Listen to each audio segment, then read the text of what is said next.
Richard Pappy and Dale Kreitz and all of his crew. We're going to have more cars. Just stay tuned. Next year we might have Stutz Bearcats versus Mercer Raceabouts.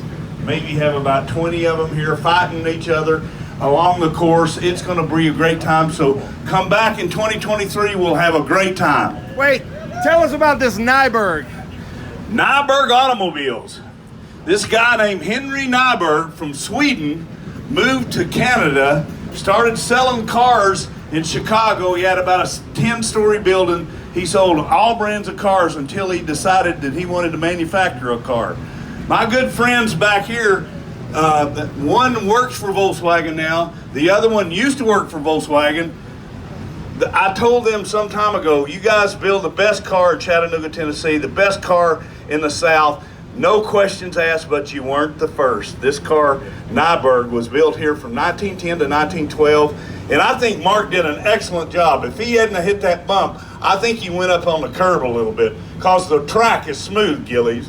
I think that's just an explanation of why he let Kendall pass him.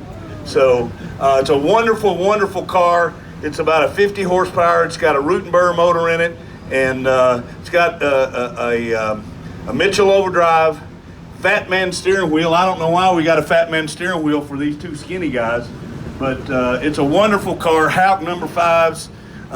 It's a wonderful car. How about Glenn Miller? Tell us about your car. It's a 1909 EMF. They were built in Detroit, right next door to the Model T plant there. It's a 230 cubic inch.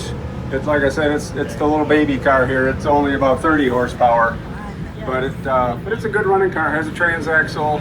It's run up to about 75 mile an hour up at Milwaukee one time, so it will go. So the Marmon Wasp, I'll tell you why we have a Marmon Wasp here in Chattanooga. Honest Charlie Garage was approached a number of years ago to build an exact replica, the winner of the first Indy 500, and this is it.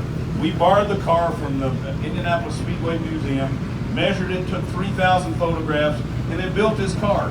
We had it at Indy in 2011, the 100-year anniversary, and there was this little man that came up and said, you know, my father drove this car.